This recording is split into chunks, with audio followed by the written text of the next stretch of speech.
Norma Zaragoza Luna. Lo vamos a decir como corresponde, con todos sus nombres. Bien, Samantha, buenas tardes, ¿qué tal? ¿Cómo estás? Hola, ¿qué tal? Buenas tardes, qué gusto, Susana.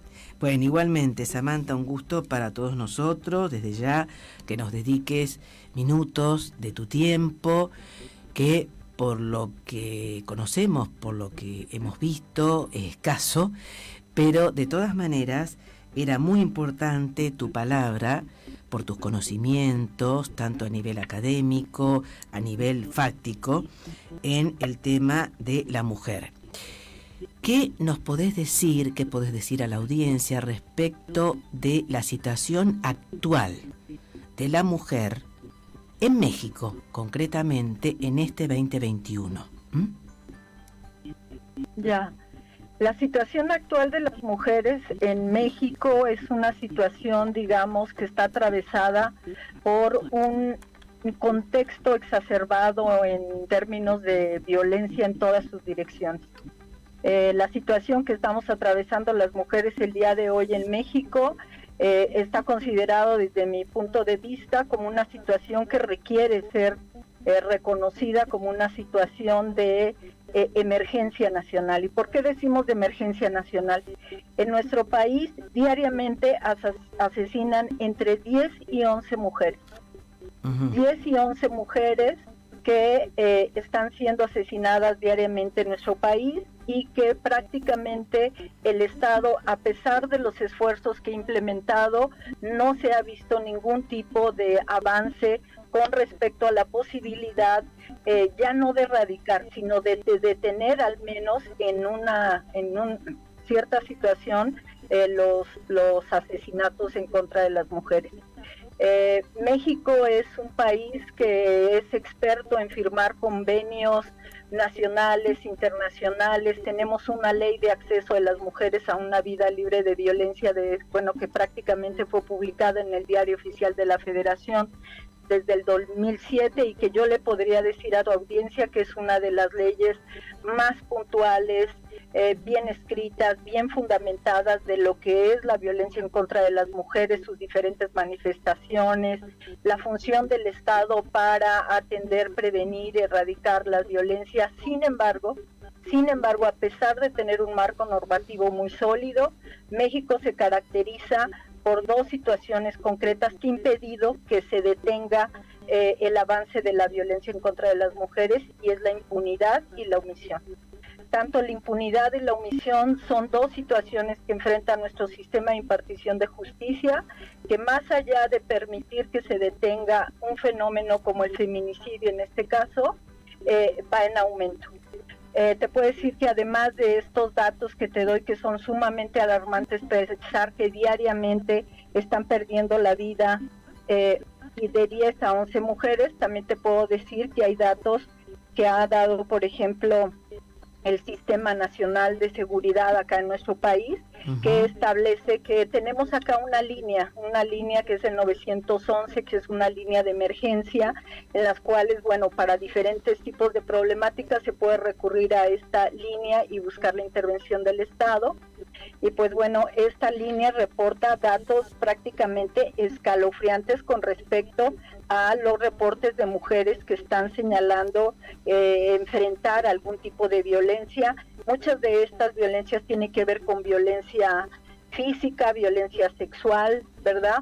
Hostigamiento y acoso. Entonces la situación en México es una situación muy, muy alarmante en ese sentido. Yo soy profesora de la Universidad Autónoma de la Ciudad de México. Te puedo decir que es una universidad muy, muy joven. Acabamos de cumplir prácticamente 20 años de manera muy reciente de nuestra universidad. Y en estos 20 años, en una universidad muy, muy reciente, puedo decir que ya nuestra universidad ha enfrentado el feminicidio de 4 de nuestras estudiantes, y a las cuales voy a hacer mención el día de hoy porque siempre como un acto de memoria, no las presentamos, hacemos memoria de ellas, porque están presentes siempre entre nosotros y porque ellas siguen ¿no? Siguen aquí entre nosotros y son motivo precisamente de mucho de lo que hacemos para tratar de erradicar la violencia en nuestras universidades, y las menciono: Marta Karina Torres Jorge, que fue asesinada el 11 de mayo del 2013, Capira Carmolín Galanís, asesinada el 31 de diciembre del 2016, Nancy Lara Bandera, asesinada el 23 de julio del 2018, Leslie Hernández Moreno, ella desaparece el 10 de enero del 2019 y su cuerpo aparece prácticamente meses después. Entonces, con esto lo que te quiero decir es que la universidad, si bien es una universidad muy joven, nos da una muestra de cómo esta problemática está reproducida prácticamente a lo largo y ancho de nuestro país. Hace unos años, sobre todo en la década de 1990, se tenía esta idea de tener muy focalizado el fenómeno, por ejemplo. Sí, a ver, hubo un breve corte con respecto a la comunicación. Esperemos. Muy focalizada. Sí, hubo un breve corte. Si por favor podés reiterar. Teníamos muy focalizado. Bien, sí. Sí, teníamos muy focalizada una problemática de feminicidios en la década de los 90, y parecía que en ese momento estaba ahí centrado este fenómeno de asesinato de las mujeres por el hecho de ser mujeres.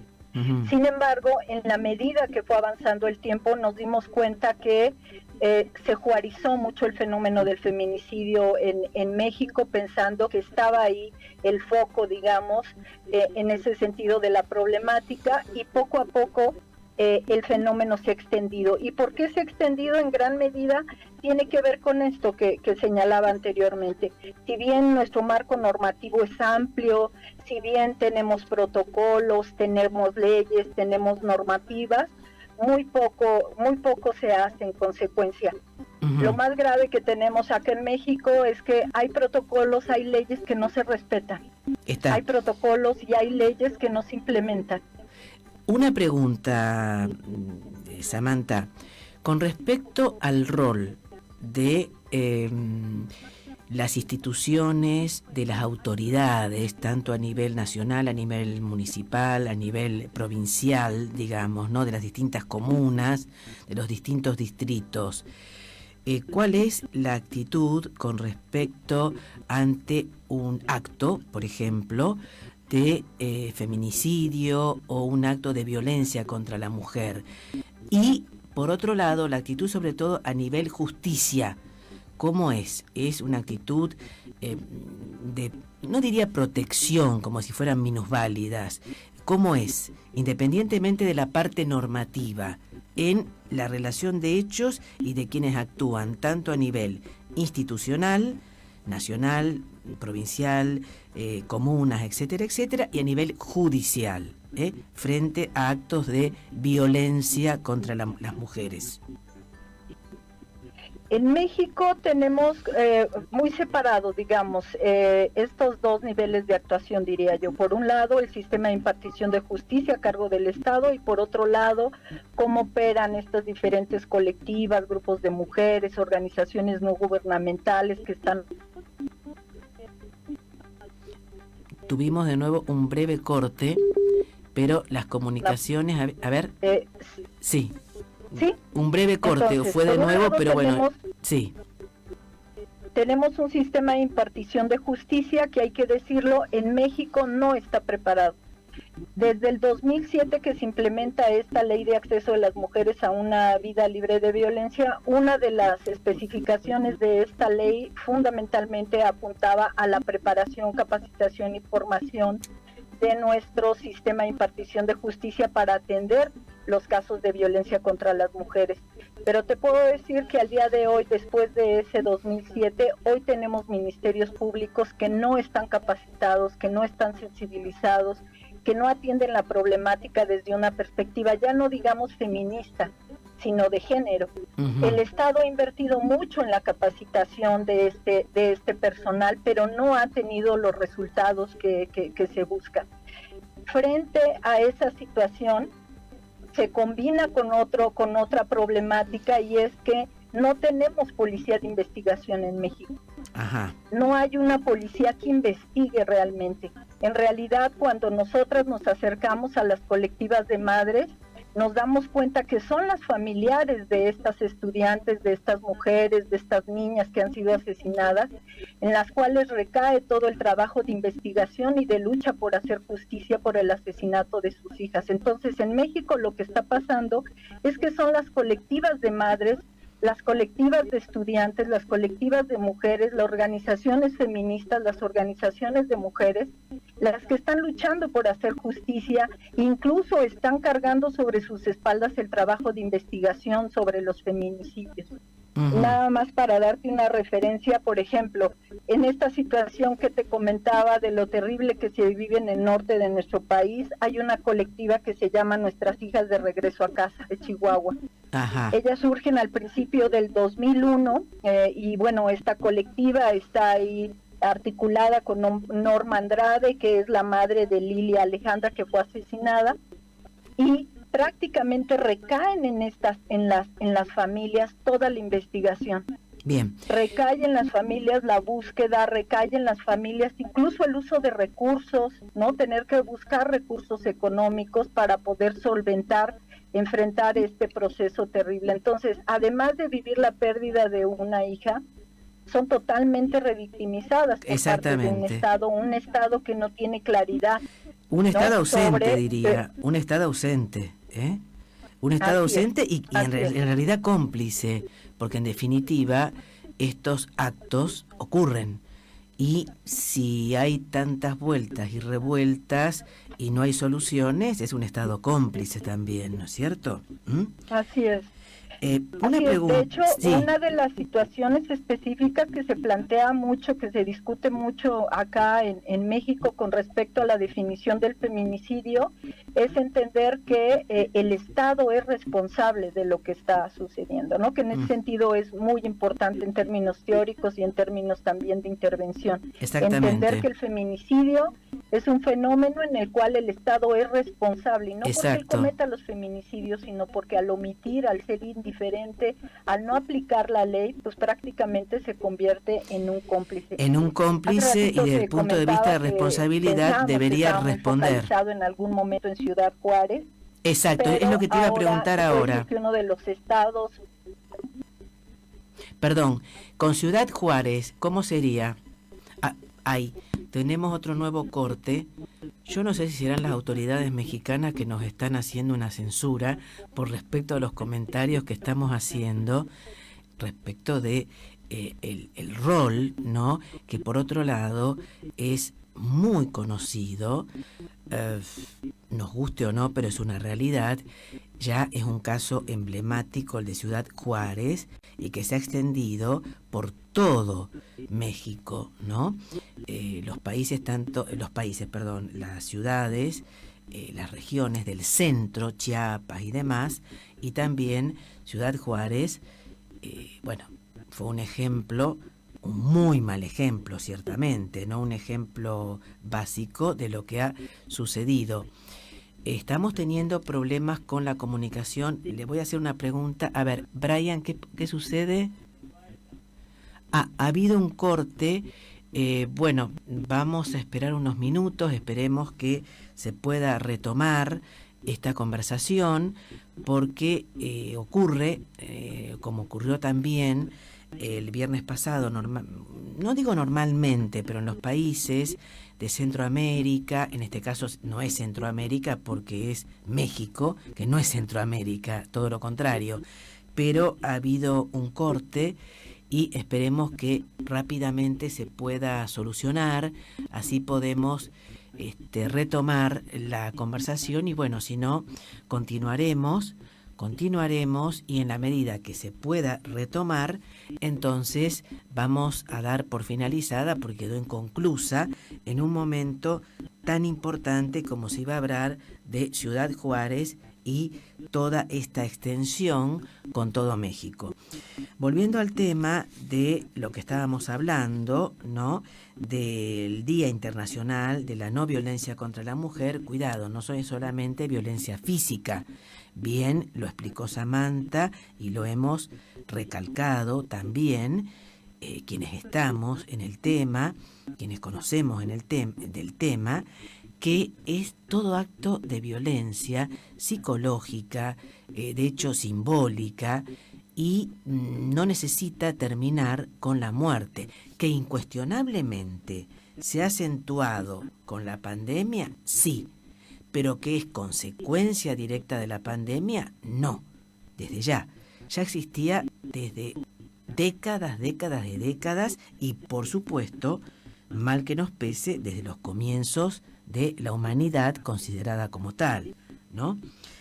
De hecho, y todavía se cuestiona mucho esto del Día Internacional de la no violencia contra la mujer, y que existe en las formas más aberrantes que se puedan conocer.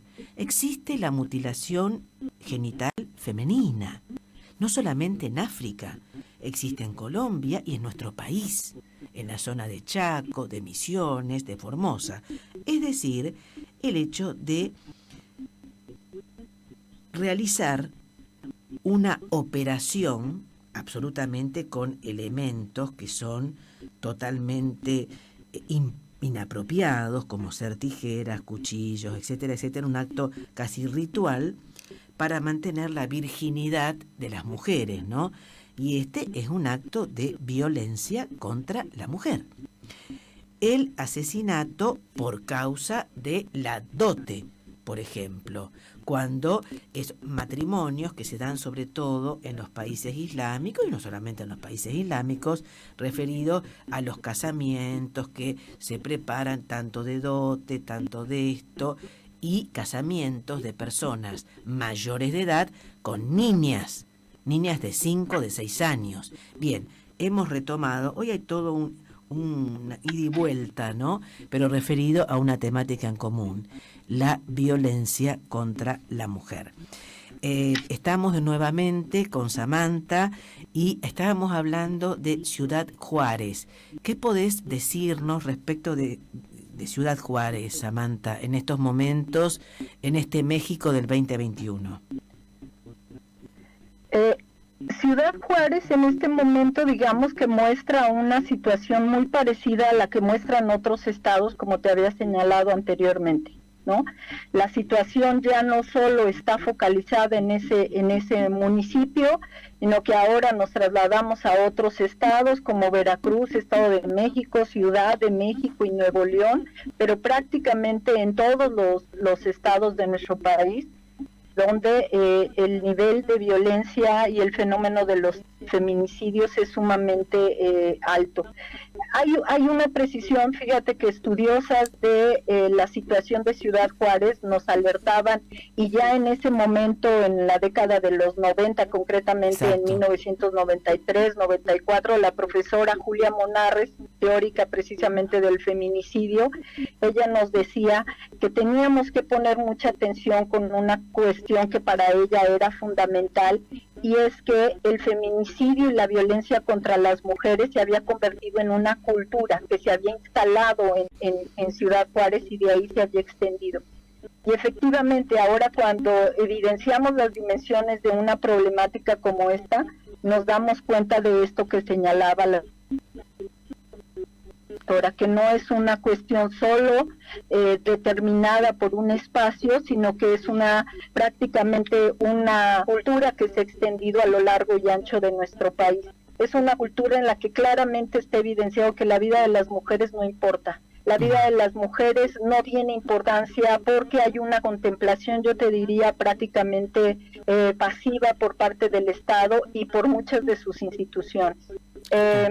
Hace rato comentaba esta parte de esta normativa amplia que tenemos, acuerdos, tratados firmados, pero una de las situaciones terribles que enfrentó Ciudad Juárez y que ahora se reproduce en muchos otros estados, es que el Estado lo que hizo fue prácticamente depositar toda la responsabilidad de la búsqueda y de la exigencia de justicia de estas muchachas que eran desaparecidas y después aparecían asesinadas a sus familiares. Exactamente. Entonces, podemos ver que en ese depositar la responsabilidad a los grupos de feministas, a las colectivas, ahí el Estado prácticamente recula, digamos, en torno a la posibilidad de intervención que tiene frente a su accionar. Bien. Y esa es una situación que se reproduce prácticamente en todo el país. Bien, ya para ir finalizando, Samantha, he visto, y me parece sumamente importante, este análisis de imagen fotográfica con la lucha de las mujeres y en la época, sobre todo, de comienzos del siglo XX, ¿no? En la época de la Revolución Mexicana. ¿Cuál es tu opinión respecto de las soldaderas y de los líderes de la Revolución Mexicana que eran bastante machistas, a mi entender? ¿Cuál es tu opinión al respecto? Pues mi opinión al revisar esa historia es que feminicidios han existido siempre en la historia de nuestro país, ¿no? Que ahora nos damos cuenta, y cuando revisamos la historia de nuestra Revolución Mexicana nos damos cuenta que ahí habían feminicidios en el contexto revolucionario, pero que obviamente no se les llamó así, no fue sino hasta 1900, hasta la década de los 90 que surge el concepto con mayor fuerza. Pero que en esos contextos, en esos espacios patriarcales, capitalistas y racistas, la violencia contra las mujeres siempre había estado presente, sin embargo, no con las dimensiones que ahora tenemos. Bueno, en la época de la Revolución tenemos a los caudillos que hicieron a la Revolución Mexicana. Exacto. Pero también eran otros códigos de convivencia, ¿verdad?, que se daban entre estos grupos, entre estas luchas, muy diferente a lo que tenemos el día de hoy. El día de hoy prácticamente tenemos un Estado ausente, un Estado omiso, ¿no?, que desconoce la situación que enfrentamos. Y quiero ser muy enfática en un aspecto, Susana. ¿Cómo no? Hasta en tanto el Estado no reconozca que tiene un problema, no vamos a poder avanzar en absolutamente nada. Por desgracia, tú escuchas hablar a nuestras autoridades y reiteran todo el tiempo que se está haciendo. Hoy en el marco del 25, bueno, el 25 fue ayer y a nosotras nos sorprende mucho escuchar un Estado, escuchar autoridades, funcionarias, hablar de lo mucho que se está haciendo, pero realmente con muy poco avance, muy poco avance. Bien. Un dato que es muy revelador, fíjate que el Secretariado Ejecutivo del Sistema Nacional de Seguridad, y este dato viene del propio Estado, al día hay 3.500 mujeres que piden auxilio. Bien. Diariamente en México. Es muy fuerte. Diariamente. Son cifras alarmantes. Y otro gran problema que tenemos acá, y con eso voy cerrando, es que además de todo hay una muy mala tipificación en nuestro país con respecto a las violencias que enfrentamos las mujeres. Por ejemplo, solo 1 de cada 5 asesinatos contra mujeres se tipifican como feminicidios. Bueno, eso es muy importante. Eso es muy importante.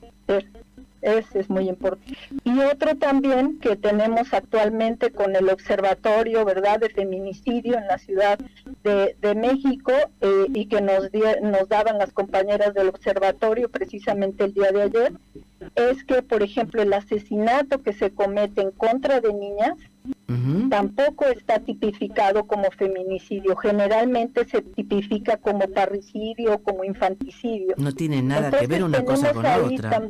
Así es. Tenemos ahí un problema también terrible con los números, con los datos, ¿verdad?, que actualmente maneja el Estado mexicano. Bien. Samantha, muchísimas gracias y por supuesto seguiría conversando mucho más con vos, quizás en otro formato de programa, pero bueno, será más adelante. Nuevamente, enormes gracias por tu tiempo y nos reencontraremos en otra oportunidad. Muchas gracias y hasta pronto. Muchas gracias. Bien. Muchas gracias y un saludo a tu audiencia. Bueno, así será dado. Vamos.